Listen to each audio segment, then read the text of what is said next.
नमस्कार दोस्तों। बुध एक राजकुमार ग्रह है।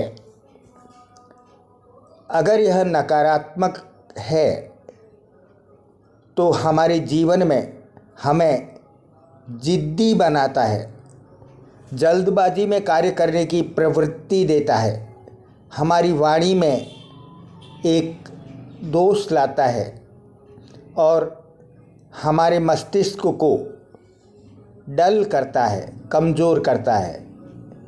दूसरी तरफ अगर यह सकारात्मक है और सकारात्मक हो जाए तो यह आश्चर्यजनक फल भी देता है। हमारे व्यापार वाणिज्य में एक तीव्र गति लाता है और हमें संपन्न बनाता है। हमारी वाणी में एक ओज, एक तेज़, एक प्रभाव लाता है जिससे हम दूसरे लोगों को आसानी से प्रभावित कर पाते हैं, अपनी बात मनवा पाते हैं। तीसरा इसका कारकत्व यह है कि यह नकारात्मक होने पर हमारे पारिवारिक सदस्यों के साथ मनमुटाव देता है। It destroys the relations among our siblings. यह एक ऐसा ग्रह है दोस्तों जो अगर सकारात्मक हो जाए तो हमारे अन्य ग्रहों को भी बैलेंस करता है, हमारे चेहरे में एक मासूमियत लाता है, एक तेज़ लाता है, हमारी बुद्धि को प्रखर करता है। बुद्ध को सकारात्मक करे और जीवन में हर प्रकार की सुख और संपन्नता लाए। इसका सकारात्मक करने का सबसे सरल उपाय मैं आज आपको देता हूँ। न कोई पूजा पाठ, न कोई मंत्र तंत्र, न कोई जाप।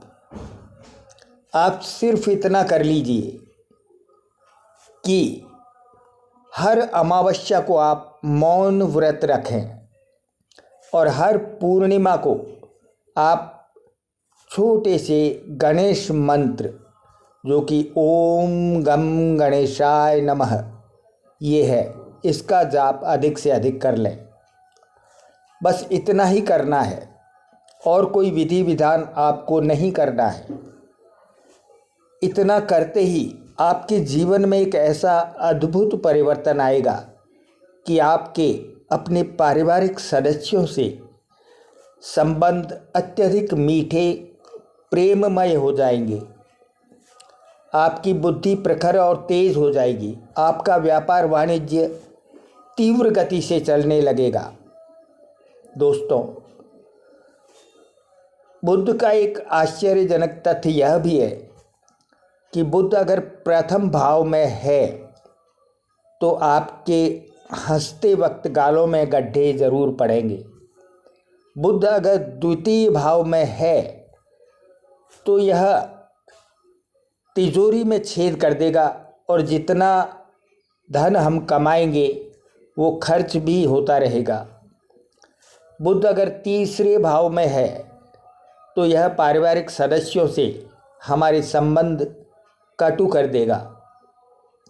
बुध अगर चतुर्थ भाव में है तो यह हमारी माता के साथ हमारे संबंधों को कुछ नकारात्मक बनाएगा। बुध अगर पंचम भाव में है तो हमारी संतान के साथ प्रायः हमारे विवाद होंगे।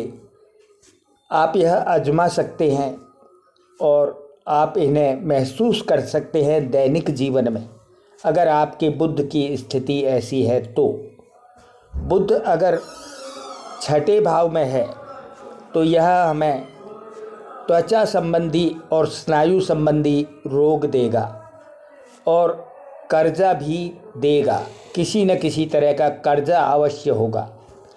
बुध अगर सप्तम भाव में है तो हमारे जीवन साथी का कद ठिंगना होगा और मुंह गोल होगा।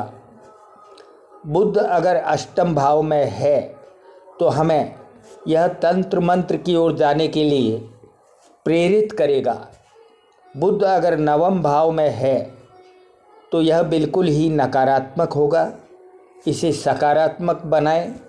बुध अगर दशम भाव में है तो आप सर्विस करेंगे तो सर्विस में आपका मन नहीं लगेगा, आपको संतुष्टि नहीं मिलेगी। और अगर व्यापार करेंगे तो बहुत ही फलित होगा और बहुत ऊंचाइयों तक आप इसे ले जा पाएंगे। बुध अगर 11वें भाव में है तो यह मान के चलिए कि आप के जीवन में बार बार बहुत ही ऊंचाई छू लेने के मौके आएंगे, तरक्की के मौके आएंगे, प्रगति के मौके आएंगे, लेकिन जल्दबाजी के कारण आप उन्हें प्राप्त नहीं कर सकोगे। इस बात का ध्यान रखिएगा। बुध अगर 12वें भाव में है तो यह सामान्य स्थिति में होगा और कोई विशेष इसका प्रभाव नहीं होगा। आप बुध को सकारात्मक करें और मेरे दिए गए उपाय को उपयोग में लाएं। अपने जीवन को सुखी और समृद्ध बनाएं। धन्यवाद।